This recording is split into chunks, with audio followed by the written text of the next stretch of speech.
Todos nós olhamos para o nosso mundo à volta e reparamos que este mundo está a caminhar para o seu desfecho. E a palavra do Senhor, especialmente nos seus livros proféticos, fala exatamente disso. Mas será que nós nos apercebemos daquilo que se está a passar à nossa volta? O objetivo não é nós temos aqui uma aula de economia, nem temos aqui uma aula sobre tecnologia, mas nós vermos o que é que se passa à nossa volta, por vezes coisas que nós não nos apercebemos e que são muito importantes para nós percebermos o que é que este mundo está a preparar e o que é que realmente, muitas vezes por trás da nossa vista, está a ser preparado e que está relacionado com os eventos finais. Bom, nós ontem concentrámos-nos neste texto. Quem ouviu a mensagem de ontem, nós estamos e vamos estudar principalmente Apocalipse capítulo 13, e nós concentramos neste texto o versículo 14 que diz: Vi ainda outra besta emergir da terra, possuía 2 chifres, parecendo cordeiro, mas falava como dragão. Exerce toda a autoridade da primeira besta na sua presença. Faz com que a terra e seus habitantes adorem a primeira besta, cuja ferida mortal foi curada. Também opera grandes sinais, de maneira que até fogo do céu faz descer a terra diante dos homens. Seduz os que habitam sobre a terra por causa dos sinais que lhe foi dado executar diante da besta, dizendo aos que habitam sobre a terra que façam uma imagem à besta, aquela que, ferida a espada, sobreviveu. E lhe foi dado comunicar fôlego à imagem da besta, para que não só a imagem falasse, como ainda fizesse morrer quantos não adorassem a imagem dessa besta. Nós vimos 2 aspectos importantes relativos a este texto. Primeiro, que o poder que nos é aqui a falar, ou seja, os Estados Unidos da América, vão repetir aquilo que já foi feito no passado pelo poder de Roma. Ou seja, este texto remonta-nos ao passado. Irmos ver o que aconteceu para sabermos o que iria acontecer. Mas ao contrário do passado, que as leis que foram impostas e que impediram os verdadeiros adoradores de guardar a palavra do Senhor e a sua lei, conforme está escrita, ao contrário no passado, no futuro, será através do engano. Ou seja, estas leis, que todos nós já ouvimos falar, de leis dominicais, não serão leis religiosas implementadas a plena vista, mas serão pela base do... O que é que diz o texto? Do engano. Muito bem. Então nós vimos, e estou só a resumir rapidamente a mensagem de ontem para encadear na mensagem de hoje, nós vimos que no passado o que é que aconteceu? Aconteceu 5 fases diferentes. Primeiro, em 321, foi instituída uma lei dominical que não trouxe nenhum problema ao povo de Deus. Os cristãos primitivos puderam continuar a guardar o sábado, assim como os judeus. Mas, com o passar do tempo, foram instituídas novas leis com multas para os livres ou açoites para os servos, que todos aqueles que não se conformassem com a lei dominical e fossem impedidos de guardar o sábado. Mais tarde veio a perda dos bens, ainda mais tarde a perda da liberdade e, por fim, a condenação à morte. E o objetivo de hoje é nós vermos se no futuro algo parecido vai acontecer. No entanto, como dizia o texto, era através do engano. E eu não sei contra vocês, mas ser enganado não é o meu desporto preferido. Não sei se alguma vez já foram enganados. Eu já fui enganado. E não é algo de muito agradável. O que é certo é que os 2 argumentos principais para a lei dominical, nós vimos ontem, quem esteve aqui ainda se lembra, serão argumentos científicos e argumentos morais. Nós vimos isto diretamente da fonte, de Roma, e vimos isto também no Espírito da Profecia. E terminamos a mensagem de ontem, para entrarmos na de hoje, revendo que, de facto, a primeira fase, a primeira lei dominical de guarda-domingo, não terá consequências para o povo de Deus, mas será um sinal. O sinal que os eventos finais vão começar. Um sinal que é a altura para o povo de Deus procurar o seu próprio sustento. Porque está na altura de confiarmos no Senhor e sabemos que estas profecias se vão cumprir. Ok, então lemos este texto, abster-se de trabalhar no domingo não é receber o sinal da besta. E isto é muito importante, nós entendemos que esta primeira lei não tem nenhum problema para cada um de nós, mas indica que as profecias vão começar a cumprir-se. Só que nós, ao olharmos para este texto, nós conseguimos perceber que assim como no passado, no futuro as coisas não vão parar por aqui. Porque a imagem tem que ser feita. E para a imagem ser feita, o que é que tem que acontecer? Tem que haver uma lei que obrigue as pessoas a trabalhar ao sábado. E isso sim, então, representará receber o selo de Deus ou a marca da besta. Eu não sei contra vocês, nós ontem vimos que o selo de Deus era o dia de sábado, vimos também que a marca da besta era o domingo, mas como é que isto é possível? Hoje vamos ver como é que isto é possível. Sabem que recentemente, e aqui está uma notícia do Diário de Notícias, recentemente em Portugal foi aprovado a semana dos quantos dias de trabalho? Alguém sabe? 4 dias de trabalho. Já é legal trabalhar 4 dias por semana. E é uma lei, eu já li este decreto-lei, é uma lei muito interessante. Porquê? Porque determina que continua a haver um máximo de 8 horas por dia de trabalho, sendo que, sendo reduzido para 4 dias, o trabalhador tem que ter o mesmo salário. Então, o que é que esta lei, de facto, diz? É que, havendo 4 dias por semana para trabalhar, tem o mesmo salário, mas trabalha menos quanto? Menos 8 horas. 1/5 do trabalho. Vocês acham que isto é aumentar ou diminuir a produtividade? O que é que vocês acham? Uns defendem que isto é bom, que aumenta a produtividade, outros defendem que não. Mas qual é a ideia por trás de tudo isto? E porquê é que nós vemos o mundo a caminhar para trabalhar menos, quando a palavra de Deus diz que seremos obrigados a trabalhar mais? Então algo tem de acontecer. Eu queria partilhar convosco rapidamente, já vos disse que isto não é uma aula de economia, mas rapidamente vemos o que é que está a acontecer à nossa civilização. Para onde é que nós estamos a caminhar? Porque para nós trabalharmos cada vez menos e ganharmos cada vez mais, de onde é que vem então a prosperidade e o dinheiro? De onde é que ele vem? Sendo que eu olho para os meus antepassados e eles trabalhavam muito mais e tinham o quê? Muito menos. É interessante que desde 1971 o presidente Nixon nos Estados Unidos revolucionou a economia mundial. E então ele fez algo de inédito. Foi começar a criar dinheiro do nada.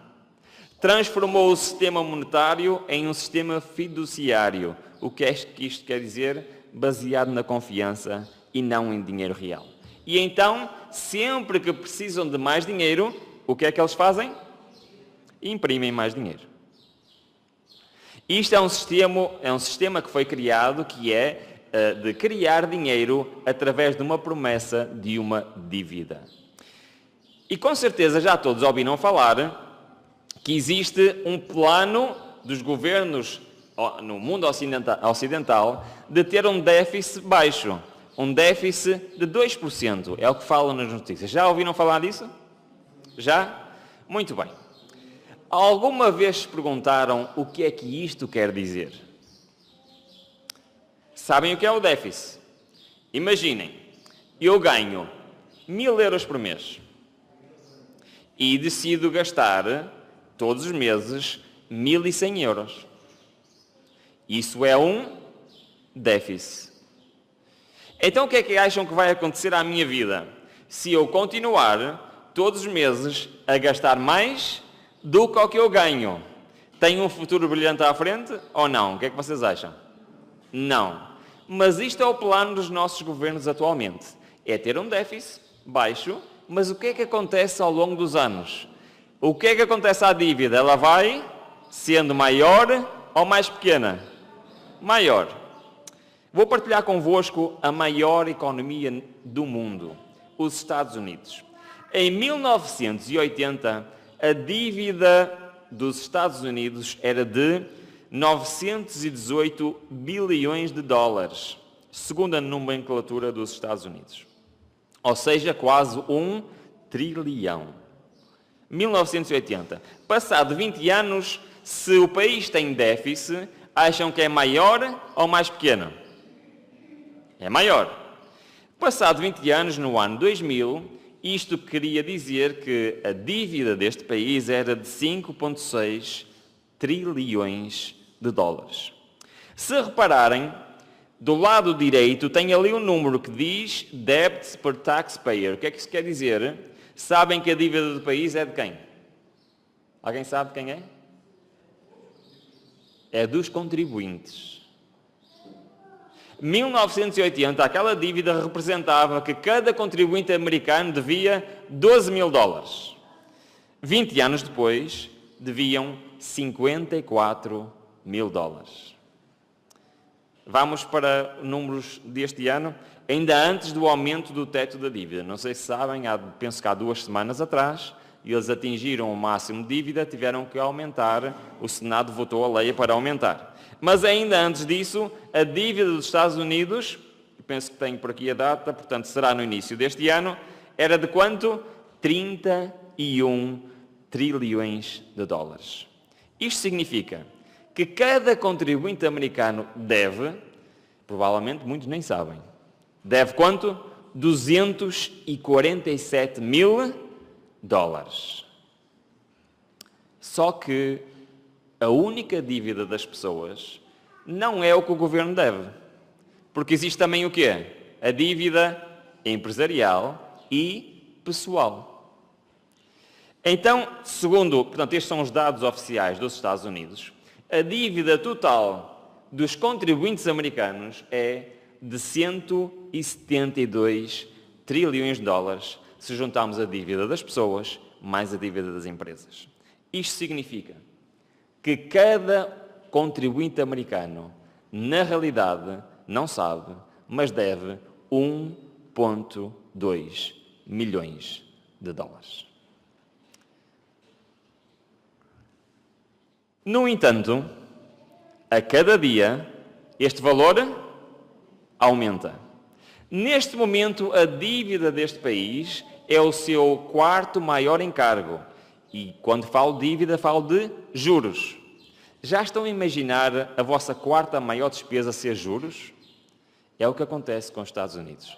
E em breve, os juros serão a sua maior despesa mensal. O que é que vocês acham que será o destino final deste tipo de economias? Nós estamos a falar dos Estados Unidos, mas todas as economias no mundo ocidental estão assim. Qual será o destino final? O que é que vocês acham? Vem um destino, um desfecho brilhante? Ou o que é que acham que qualquer pessoa, não precisamos ser economistas, não precisamos ser doutorados nisto para perceber que o final vai ser algo de catastrófico.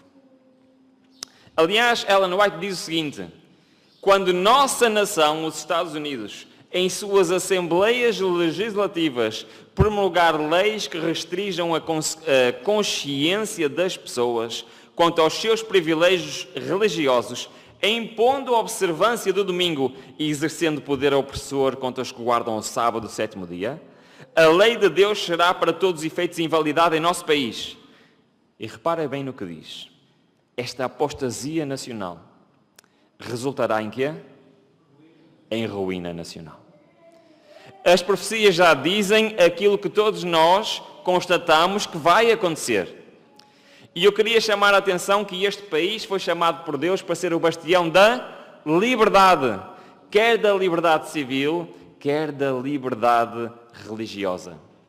E quando isto acontecer, quando aquilo que vimos ontem, a imposição da lei dominical, o destino pelo qual Deus suscitou este país irá terminar.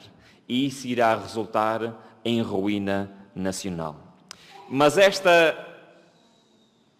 profecia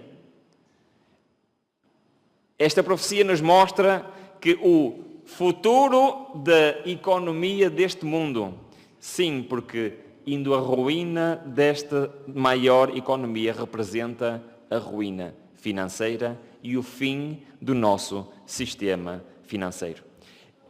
Ellen White continua a dizer que Satanás está ativamente em operação. Em nossas cidades populosas, sua obra é observada na confusão. E nestes últimos dias temos visto nas notícias um país em que está a representar exatamente o que este texto nos mostra. Na luta e discórdia entre capital e o trabalho, bem como na hipocrisia que prentam nas igrejas. Os ímpios estão sendo atados em feixes, atados em conglomerados comerciais, em sindicatos, em confederações. Não devemos ter nada a ver com estas organizações, porque os sindicatos serão um instrumento que trarão sobre a terra um tempo de angústia tal, como nunca houve, desde o princípio do mundo. Estamos ainda a falar de economia, estamos a falar de trabalho, de capital, e reparem que ela diz a luta entre capital e trabalho. Ou seja, podemos resumir isto, a luta entre a esquerda e a direita. Tudo isto serve para levar o nosso mundo a um destino financeiro catastrófico. Então, se para a primeira lei dominical o argumento é científico e moral, para a segunda, para impor este mundo voltar a trabalhar no dia de sábado, será um argumento económico, um argumento financeiro. Porque no final da economia mundial vai ser preciso voltar a trabalhar como no passado. Mas acham que as coisas vão ficar por aqui? Vimos no passado que houve 5 fases diferentes. Será que no futuro também vai haver 5 fases diferentes? Em Apocalipse 13, 16 e 17 diz: a todos os pequenos e os grandes, os ricos e os pobres, os livres e os escravos, faz que lhes seja dada certa marca sobre a mão direita ou sobre a fronte, para que ninguém possa comprar ou vender, senão aquele que tem a marca, o nome da besta ou o número do seu nome. Já, se calhar todos ouvimos falar sobre isto. Serem impedidos de comprar e serem impedidos de vender. Quem é que já ouviu falar sobre isto? Praticamente toda a gente. Eu faço-vos uma pergunta. Como é que podemos ser impedidos de comprar e vender? Durante muito tempo, isto foi uma pergunta que eu me fiz. E sempre que eu olhava para as profecias, eu perguntava, mas como é que é possível? Como é que na prática isto vai acontecer? E aliás, como no passado, na terceira fase da lei dominical, em que houve perda de bens, neste será então o controlo total sobre a população. Impedir alguém de comprar, impedir alguém de vender. Eu quero fazer uma pergunta. Vamos pensar alguns segundos. O que é que significa eu não poder comprar e vender? Qual é a primeira coisa que vos vem à cabeça? Muito bem. É eu, por exemplo, não poder ir ao supermercado e comprar alimentos, certo? Normalmente é isso que eu pensava. Mas vamos pensar bem. Comprar e vender bens e serviços, certo? Porque nós não compramos só bem, também compramos serviços. Agora reparem o que é que isto implica. É verdade que eu não posso comprar num supermercado de alimentos, também não posso comprar roupa, mas eu não posso também ter os bens e serviços que tenho. Quais são os serviços que nós normalmente temos? Luz, água, assistência hospitalar, internet. Estamos a pensar nas implicações que é não poder comprar e vender? Não é só ir ao supermercado e não poder comprar. É ter uma vida completamente independente em todos os aspectos. E é por isso que Deus nos alerta que isto vai acontecer, porque o povo de Deus precisa de ter o seu próprio sustento, não só para não morrer à fome, mas para poder existir e para poder ter a sua sobrevivência. Porque todos os acessos a bens e serviços serão vedados àqueles que a teimarem guardar o dia de sábado. Mas a minha pergunta é como é que isto vai acontecer? Tempo virá que de modo algum poderemos vender, logo sairá o decreto proibindo os homens de comprar ou vender a qualquer pessoa, senão os que têm o sinal da besta. E é aqui que nós entramos no tema de hoje. Porquê? Porque como é que isto é possível? Já ouviram falar desta palavra, com certeza, do Bitcoin, certo? Já ouviram falar. Às vezes aparece nas notícias. No entanto, e eu rapidamente vou passar alguns slides, que não é nisto que nos queremos concentrar, mas tem algumas características. É uma plataforma descentralizada, é seguro, é pseudo-anónimo, também tem uma escassez e oferta limitada, é divisível e permite transações globais rápidas e baixas taxas de transação. É também código aberto, ou seja, qualquer pessoa pode ler o código que foi programado, qualquer pessoa pode ver, e é transparente porque todas as transações estão registadas na sua base de dados, na sua cadeia de blocos chamada blockchain. Nesta blockchain conseguimos ver por onde andou cada Bitcoin ao longo da sua história, pois está tudo lá registado e também promete independência financeira. Mas aquilo que eu gostaria de destacar não é estes aspectos, mas é algo que eu, como programador de formação, considero ser algo de extraordinário. A tecnologia por trás do Bitcoin é algo que está a revolucionar o mundo da programação. Porque pela primeira vez alguém conseguir fazer uma coisa que há 12 anos atrás ensinava-se nas universidades de Engenharia Informática, como o curso que eu frequentei, que era impossível de fazer. Lembram-se com certeza, especialmente todos que sejam mais ou menos da minha idade ou mais velhos, que uma base de dados há 30 anos atrás era assim. Lembram-se destas bases de dados? Portanto, uma empresa tinha as suas fichas de clientes, as suas contas, tudo num armário com fecheiros, onde quando chegava um cliente e era preciso consultar a conta corrente daquele cliente, o que é que se tinha que fazer? Tinha que o funcionário da empresa se levantar, ir ao armário, que normalmente estava por ordem alfabética, procurar o cliente, tirar como é que se diz, a capinha, e lá ver as contas e apontar o que fosse preciso. Sabiam que era assim, certo? Até que houve uma invenção, que foi os computadores e mais tarde a internet. E houve uma revolução em bases de dados ou não? Há alguma empresa que ainda faça isto atualmente? Eu acho que provavelmente não há. Então como é que funcionam as bases de dados hoje? Funcionam assim. Sabem o que é isto? É um servidor.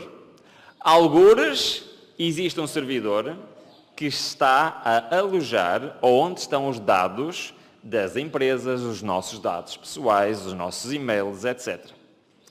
E então o que é que acontece?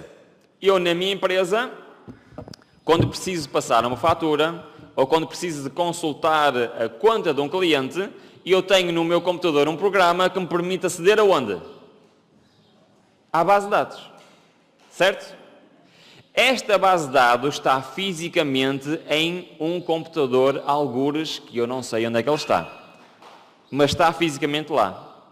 Agora, isto tem vantagens em relação a este sistema aqui ou não? O que é que vocês acham? Tem vantagens em relação a este sistema aqui ou não? O que é que permite fazer que este não permite?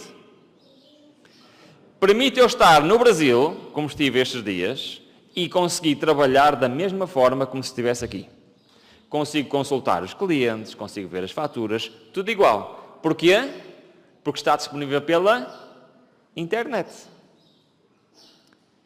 Logo, eu já não tenho que fisicamente me deslocar à minha empresa, ao arquivo, para ver as coisas. Eu consigo aceder a esta base de dados remotamente. Isto é uma grande vantagem ou não? Sim? Ok. Quais são as desvantagens desta base de dados? Alguém sabe?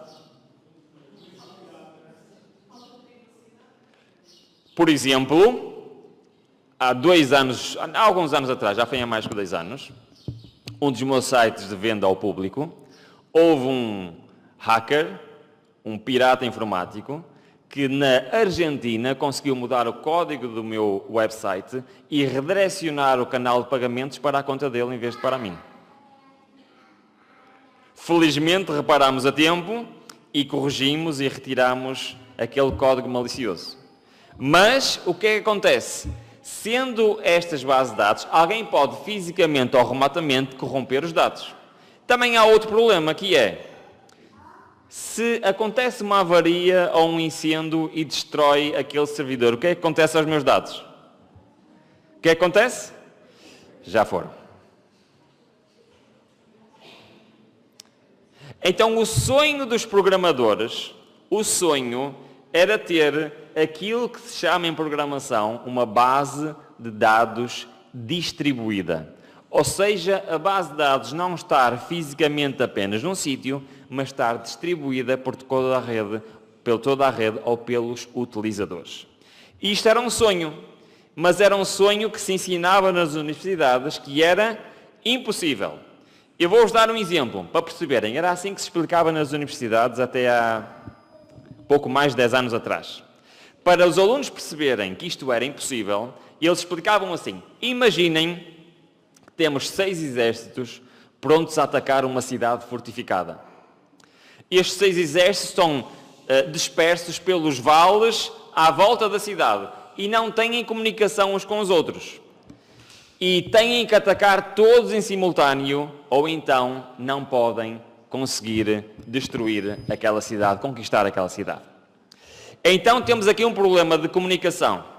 Como é que podemos marcar, pensa um destes generais, como é que podemos marcar um dia e uma hora para todos juntos atacarmos? Como é que seria a ideia? Enviar o quê? Uma mensagem a todos os outros a marcar um dia ou uma hora. O problema é que, como é que ele tinha a certeza que esta mensagem tinha sido entregue? Como é que ele tinha a certeza que iam todos atacar em simultâneo? Tinha que haver sempre mensagens para trás e para a frente. Mas nunca havia a certeza absoluta que todos tinham a mensagem correta. Porque o mensageiro podia estar a mentir. Ou o mensageiro podia dar uma informação a um e dar uma informação ao outro. Ou porque algum dos outros generais tinha mandado outro mensageiro com outra data ou com outra hora. E assim se explicava que uma base distribuída era impossível de funcionar. No entanto, o criador do Bitcoin, que ninguém sabe quem é, resolveu estes problemas com uma tecnologia chamada blockchain. Essa tecnologia fez com que pela primeira vez fosse criada uma base de dados distribuída. E os irmãos estão a pensar, o que é que eu tenho a ver com isso? Já lá vamos. Uma base de dados distribuída é algo de extraordinário. Reparem, esta já está a funcionar há 13 anos, nunca falhou, nunca deu nenhum problema e funciona com perfeita segurança, porque não pode ser alterada, não pode ser hackeada, nem pode ser controlada por nenhuma pessoa individualmente. Então esta tecnologia permite a descentralização, ou seja, opera de uma forma descentralizada e não precisa de ninguém estar a controlá-la. Por exemplo, eu consigo enviar um pagamento usando esta tecnologia sem precisar de nenhum intermediário, sem precisar de um banco ou de uma empresa financeira. É também seguro, porque é criptografado, impedindo ser hackeado ou adulterado. É transparente e pode ser auditável, porque tem o registro de todas as transações desde o início. É eficiente, reduz custos, promove a confiança e a integridade e também é uma melhoria na gestão dos dados. E, por fim, para terminarmos esta parte, para percebermos o que é que nós temos a ver com isto, ela tem o potencial para inovação. Ou seja, um programador pode fazer aplicações em cima desta tecnologia. Pode programar que essas aplicações façam algo automaticamente. Vou dar um exemplo muito simples. Imaginem que vocês querem comprar uma propriedade. Hoje, como é que nós fazemos a transferência da propriedade para outra pessoa? Temos que ter uma escritura. Tem que estar envolvido quem? Quem é que tem que estar envolvido? Comprador, vendedor, mais. Podem fazer sozinhos? A escritura? Não. Tem que ter uma outra entidade que vai supervisionar o projeto. E tem que ter outra entidade, que é um banco, para processar o quê? O pagamento. Com esta tecnologia não precisamos de nada disso. Pode ser programado na blockchain que, chegando a determinado valor, automaticamente a propriedade passa para outra pessoa. Isto é uma coisa vantajosa ou não? O que é que vocês acham? Simplifica ou não simplifica? E não falha. Não há hipótese de fraude, não há hipótese de engano, não há hipótese realmente das coisas correrem mal. Ora, é exatamente isto que nos vamos concentrar no final desta mensagem. É nesta possibilidade de inovação. Vamos por um momento esquecer o Bitcoin, ok? E vamos nos concentrar nesta tecnologia da blockchain, porque ela permite fazer uma coisa extraordinária a nível financeiro. Então, permite termos um novo sistema financeiro que é muito mais seguro, muito mais rápido e muito mais eficiente. Olha, reparem, diz assim, neste momento está já a ser organizado, preparado, programado e implementado algo que se chama, no meio económico e tecnológico, de CBDC. Provavelmente nunca ouviram falar disto, mas vão aprender hoje o que isto é e a importância que pode ter para os eventos finais. Significa Central Bank Digital Currency, ou moeda digital do Banco Central em português. Tentem perceber o que é isto. É uma forma digital de moeda emitida e regulada pelo Banco Central de um país. Ao contrário das moedas digitais descentralizadas como o Bitcoin, apesar de usarem a mesma tecnologia, são diferentes. As CBDCs são emitidas e respaldadas por uma autoridade central, ou seja, por um banco central que a controla. Elas são projetadas para funcionar como um meio de troca digital, assim como o dinheiro físico, mas com as vantagens de serem baseadas em tecnologia digital. Elas são emitidas pelo Banco Central e podem ser usadas para pagamentos, para transferências e outras transações financeiras, assim como as moedas fiduciárias tradicionais. No entanto, têm imensas vantagens. Imaginem que é terem dinheiro, que neste caso é dinheiro programável, que não pode ser roubado. É impossível de roubar. Porque sabe-se exatamente quem o tem. Não pode haver lavagem de dinheiro. Não pode haver corrupção. Não pode haver maneira de esconder lucros nem dinheiro. Acham que isto são vantagens ou são desvantagens? O que é que vocês acham? Ter um dinheiro num sistema financeiro que não pode haver burlas, não pode ser roubado, não pode ser lavado, não pode ser enganado. O que é que vocês acham? Porque é perfeitamente transparente e pode-se saber onde está cada centavo. Quem tem, para onde foi e de onde veio. São bons argumentos para nós?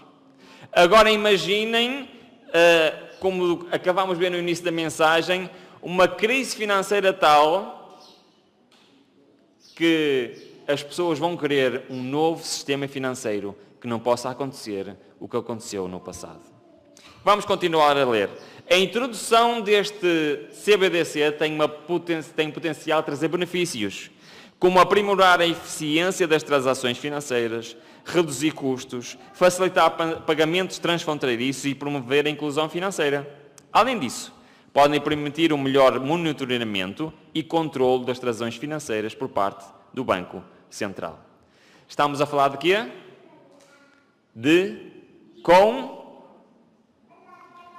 Vou repetir. Estamos a falar de quê? Controlo. É de facto um sistema financeiro extraordinário, mas permite total controlo. Vale ressalvar que estão em estágio de pesquisa e desenvolvimento e pilotos em vários países ao redor do mundo, e cada Banco Central pode ter abordagens e planos específicos para a sua implementação. Em 2023, quando é que foi 2003? Já foi há muito tempo? Não? Agora, precisamente agora, está-se configurando como um ano importante para a exploração da moeda digital do Banco Central. A partir de 1 de março, 65 países estão em estágio avançado de desenvolvimento e mais de 20 bancos centrais lançaram seus pilotos, incluindo Brasil, Japão e Rússia. No total de 119 países que já estão envolvidos nisto, representam mais de 95% do PIB mundial. Para terem uma ideia, este quadro, portanto, existe um monitoramento online sobre os estágios de desenvolvimento e já temos ali países em verde, que incluem Portugal, que estão neste momento a estudar a sua implementação. Temos a roxo os países que já estudaram, já decidiram avançar e já estão a desenvolver esta tecnologia, e temos a laranja os países que já estudaram, já desenvolveram e já estão a testar a sua implementação. Temos ali países como o Canadá, como a França, como a Emirados Árabes Unidos, Índia, China. Aliás, a China é um dos países mais avançados nesta nova tecnologia. Para finalizar, o que é que eu tenho a ver com isto? E o que é que isto tem a ver com os eventos finais? Eu vou finalizar lendo 4 citações de pessoas que não são religiosas, que não são adventistas do sétimo dia, que não sabem nada da profecia, mas que dizem que isto é, umas delas um perigo e outras delas são ansiosas que isto seja implementado. Vou-vos apresentar este senhor. Ele é Richard Werner e ele é um professor universitário na Universidade de Winchester e autor de vários livros que fala sobre economia e finanças. E ele é um dos maiores especialistas desta tecnologia. E reparem bem no que ele diz. No entanto, a concentração adicional de poder nas mãos dos bancos centrais não é o único perigo representado por estas moedas digitais. Sua maior atração para os planeadores centrais é que elas facilitam a programabilidade, ou seja, dinheiro programável. Outras palavras, o controlo sobre como um indivíduo é permitido usar a moeda. Já pensaram que nós temos 5 euros ou 10 euros na mão e eu posso usar esse dinheiro onde eu quiser, certo? Alguém sabe onde é que eu estou a usar esse dinheiro? Não sabe. Mas agora imaginem que sabem exatamente onde é que aquele dinheiro foi usado, de onde veio e para onde vai. Controlo sobre como o indivíduo é permitido usar a moeda. E pode ser programado regras de uso. Por exemplo, hoje o Ruben já comprou 5 kg de arroz, é o limite, não dá para comprar mais arroz. E mesmo que eu tenha dinheiro, o que é que acontece? Eu não consigo pagar. Por exemplo, na China está a ser implementado créditos sociais. E quem tem mais créditos sociais pode usar o dinheiro de certa maneira. Quem tem menos pode usar de outra maneira. Reparem o que é que ele diz. Este tipo de moedas não são uma solução para um problema. mas a mais recente meta na luta de décadas pelos planejadores centrais. Porquê? Poder máximo. Ao custo desnecessário de crises, inflação, deslocamento económico e desemprego. Ele sabe o que vai acontecer à nossa economia. Este senhor é o presidente do Banco Internacional de Settlements, ou seja, encontro de contas. Conhecem que existem transferências internacionais, certo? O que é que acontece? Este banco serve para o acerto de contas entre todos os bancos. E é um banco muito importante a nível mundial. E reparem bem no que ele diz. Uma diferença fundamental com este tipo de moedas digitais é que o Banco Central terá o quê? Terá o quê? O que é que ele diz? Controlo absoluto sobre as regras e regulamentos que determinam o uso desta obrigação financeira do Banco Central. E reparem no que ele diz. E é isto a mensagem de hoje. Temos hoje o quê? A tecnologia que permite... Reparem bem na palavra que ele usou. Impor isso. Durante muito tempo eu me perguntava como é que eu vou ser impedido de comprar e de vender. Como? A tecnologia para isso já existe e eu nem sequer sabia. Mas estes homens sabem perfeitamente e estão a trabalhar para pôr isto em execução. Para terminar, a última citação, temos aqui a declaração oficial do Banco Central Europeu. Ele diz: estamos cooperando com o Parlamento Europeu, com a Comissão Europeia, com os ministros das Finanças dos países da zona euro, levando em consideração as implicações internacionais das CBDCs, estamos cooperando com outros bancos centrais importantes.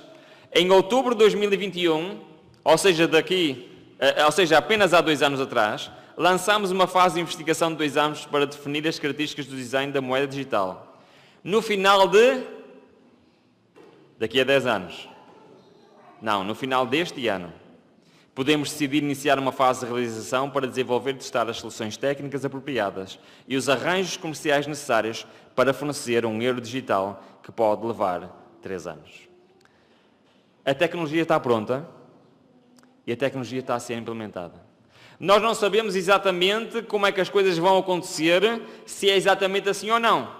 Mas o que é certo é que a tecnologia está pronta para controlo total sobre as finanças de cada cidadão. E por isso, esta profecia já se pode cumprir em breve. Há 20 anos atrás, não era possível. Há 30 anos atrás, não era possível. Mas hoje já é possível. Já existe a tecnologia para isso. E então nós vemos que, assim como no passado houve uma terceira fase que implicava os bens das pessoas, também no futuro haverá uma terceira fase, que as pessoas serão impedidas de comprar e vender. Mas por fim, Apocalipse 13:12. Exerce toda a autoridade da primeira besta na sua presença. Faz com que a terra e seus habitantes adorem a primeira besta, cuja ferida mortal foi curada. Assim como no passado, numa quarta fase, as pessoas perderam a sua liberdade, no futuro também será isso que acontecerá. Como os defensores da verdade se recusarem a honrar o descanso dominical, alguns deles serão lançados na prisão, exilados, outros tratados como escravos. Para a sabedoria humana, tudo isso parece agora impossível, mas ao ser retirado dos homens o Espírito de Deus, o qual tem o poder de reprimi-los, ao ficarem eles sob o governo de Satanás, que odeia os preceitos divinos, onde acontecer coisas estranhas. A quarta fase será a pena de prisão, a última prova, como no passado. No entanto, acham que vai ficar por aqui? Não vai ficar por aqui. Haverá, de acordo com o Apocalipse 13:15, um último decreto, uma última fase, que é a condenação à morte.